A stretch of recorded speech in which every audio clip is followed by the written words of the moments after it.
There was no skit this week. I mean, there kind of is. This thing saying that there is no skit this week and me talking over it, I guess, is the skit for the week. But in technicalities, there is no skit. I'm sorry, I'm lazy. Hold me accountable, I guess, on a future video. I gotta do 2 skits. Also, I'm thinking of another project, which I'll talk about later on in the video. So yeah, enjoy the Broly. Haha. Hello everybody, my name is Kanohii Mineka, and welcome back to the figure review. After last week, I wanted to go with something a bit simpler. Last week I was trying to go for a bit of a faster style, but even still it ended up being like a 30-minute long review, like jeez. I was trying to simplify it because it was a Transformer, which had like 4 modes, so yeah, so I guess the 30-minute mark shouldn't have been unexpected. So this week we're going to try for something a bit more simple. So this week we're going for another first from my collecting journey. My first model kit, which for my specific case is the Bandai Figure Rise Standard Legendary Super Saiyan Broly. First, let me just say this. I did not paint him. I do not paint my model kits very often. Sometimes I'll do some panel lining, but that's going to be the extent of it. At least for now, but this is an unpainted model kit. So all I can really say is that the sculpting on this model kit is pretty damn good. There are a few issues which are only really there for the sake of the articulation of the figure, which we'll get to later, ba-ba-da-ba-da. Starting with the head, I like it pretty good. The most annoying thing is probably the hair. I kind of wish it was a deeper color, kind of like that green, but I guess it makes sense. Also, it's pretty fragile. These tips of the hair bits tend to fall off pretty easily. However, that's a pretty simple fix. You can just glue them back because this is a model kit. But also, damn, they're pretty sharp. Like, don't let a child touch this or else they will stab their eyes out. Like, goodness gracious, be careful with messing around with this figure. And from the front of the figure, the chest honestly looks pretty dang good. It looks pretty proportional. And that's another complaint that I'll get to. But yeah, the chest looks pretty proportional and it's pretty nice. And as we clip that back on, we get to look at the back, which obviously a lot of people don't care about the backs of their figures. They're going to be like, oh yeah, I'm going to display them like this, but oh boy, this is pretty gappy. I mean, the muscle detail's really nice, and it's all there, and I really like it. However, because of the way the articulation works, oh boy, does it become pretty robotic. This is why model kits, the best-selling model kits are of the robots, because you can excuse it, because, oh yeah, it's robots, panels moving around and whatnot. But like on a human, it looks really weird. And like this gap, I haven't really gotten it, I mean, there it's a bit better, but it's kind of hard to get it down fully, thanks to the way it's engineered, but yeah, whatever. I think the kind of panel-y bits honestly work better with the shoulders, as it just kind of folds in on itself and it looks decent. And then you get to the elbows, which look fine, but once again look like robotic hinges, if that makes sense. You know? Like, what the heck, dude? Sorry, some of the articulation is going to be pretty screwy because I did glue him together. And also, since it's a model kit, it's pretty fragile, as he just exploded right in my face. Moving on to the lower arms, the gold is honestly pretty good. I only really screwed up with glue, which the glue also kind of screwed up the articulation, so I'm just going to really cover the articulation that I have on this current version of the figure. Yeah, I think that the gold's pretty good. I also really like how the jewels were done. I really like the color of plastic that they chose for them. It's honestly really nice. The lower body is where I have personal design issues. Like, this is kind of like a Hulk pants scenario, but even those are typically a bit ripped or have more explanations of them being specially engineered stretchy pants. But for this, he's very tiny. base Broly is very thin and tiny. But, like, when he expands, he keeps the pants. And they look baggy still, too. All the clothes look still, like, they still look baggy. Like, his shirt gets all ripped. Well, he wasn't even wearing a shirt. I haven't seen the original Broly movie. I've only really seen the new one, which is a pretty good film. And does a much better job with Broly. And I really do want to get that design, but this is the one that I got for my birthday. But yeah, it does look nice, but, like, it's honestly a bit weird. It's a bit weird for my tastes. And yeah, these waistcape bits, once again, are a bit painly, but they also don't like to stay in. Like, they'll fall out a lot, especially this back bit. Like, it's so easy to just... There we go, and he's got a bare butt. It exposes some robot-y bits. Okay, but, yeah, this figure's interesting. Like, the gold's nice. I really like most of it, but there are also bits that are just really annoying, you know?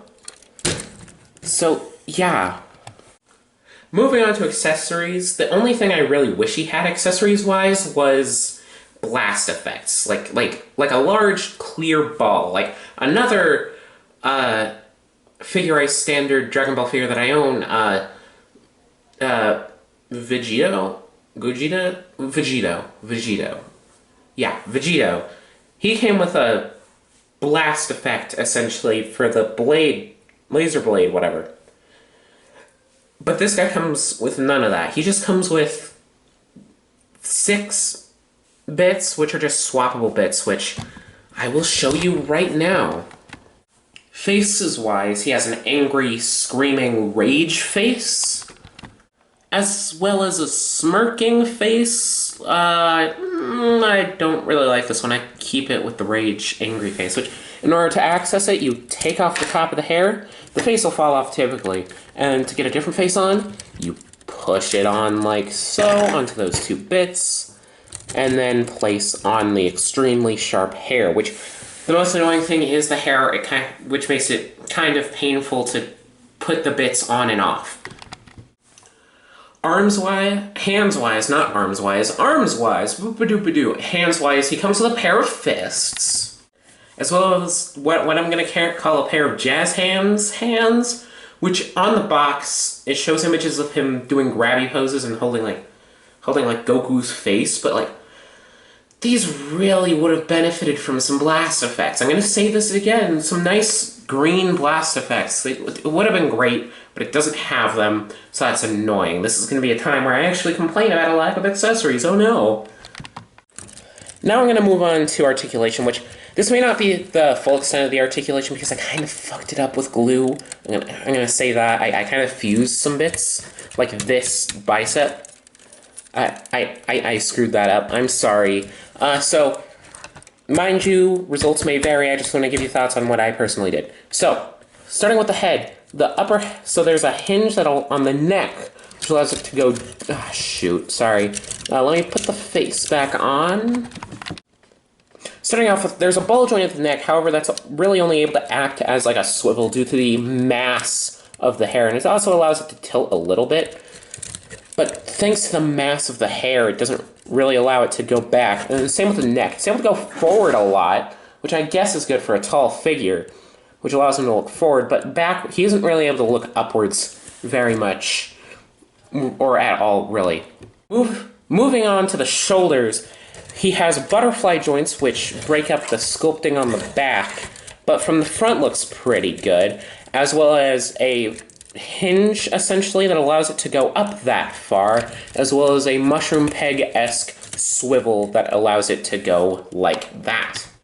The biceps have a swivel to them, and there is a double bend, however, I kind of screwed it up. However, it goes about 90 degrees with what I have, but I could imagine it going at least a little bit more. And also, all the hands are on ball joints.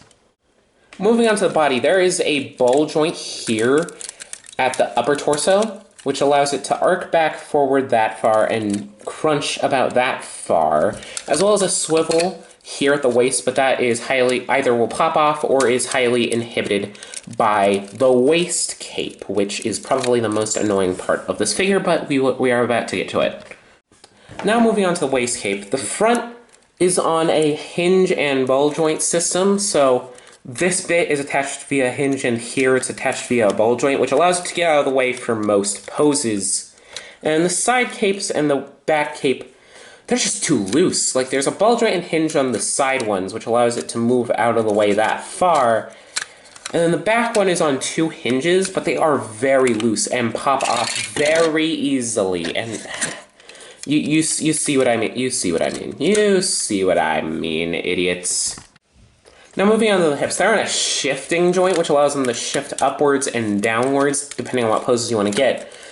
So upwards, they're able to kick forward that far, and then kick backward that far, and then downwards allows for a bit more range, and it also allows for that bit to pop off, and yeah.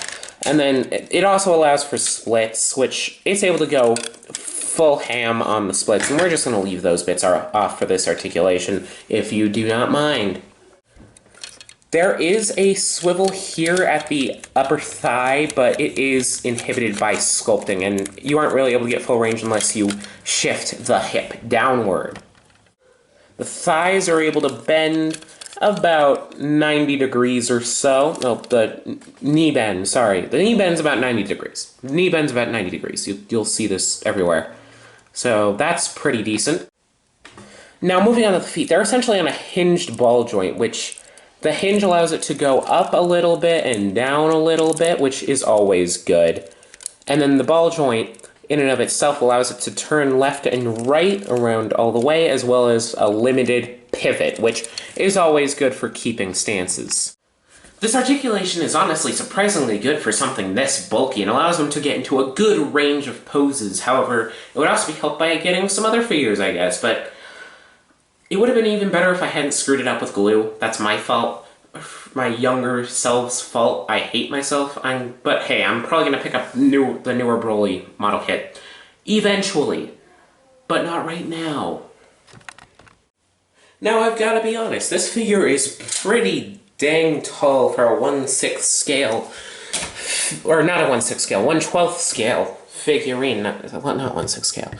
Coming in, I'd say about 8 inches to the top of the face, but the hair very much nears it to 9.5 inches, depending on the pose of the hair. And to compare him to some other figures, here we have the Marvel Legends Build-A-Figure Super Skrull, an obligatory Siege Optimus Prime, another buff green tall boy, the Marvel Legends Marvel 80th Anniversary Hulk, which, I'm gonna be honest, I'm gonna say this here, this guy is super light, but this guy, dang, he's heavy. Like, geez, dude, but we'll get to that when we review him eventually. Another Bandai model kit, the Master Grade Gundam Alex, and geez, he's even taller than a typical Master Grade, holy crap. What I hope to become a size comparison staple on my channel, the Bleeding Edge Amazing Yamaguchi Iron Man. My previous review, the Transformers Generations War for Cybertron Siege Shockwave. And finally, another Figurized Standard Bandai model kit from Dragon Ball Z, Vegito, who I screwed up even more. You can't even bend his knee, so I probably won't be reviewing him unless I get another one, which probably won't happen. So yeah, all in all, I think this figure is pretty good. I guess I'd recommend him. But honestly, from what I've heard, the new Broly one is a pretty similar one that's pretty improved, so I guess you should get that one first, because, I don't know, I guess it's just a better design. So, yeah, but if you like this design more, definitely try to pick it up. It's pretty affordable, especially compared to other Broly figures of this size and stature and quality. However, I do have a couple issues, though. Some of them are self-inflicted because I screwed it up with glue. But, yeah, pick it up, I guess.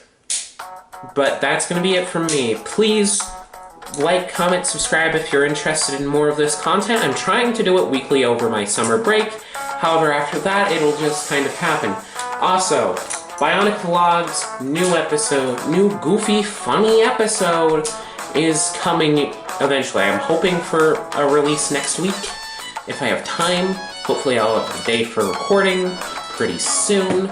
But yeah, please look out for that in the coming weeks alongside the next toy review next week. So yeah, I hope you enjoyed this video, and I'll see you all in the next one. Bye-bye.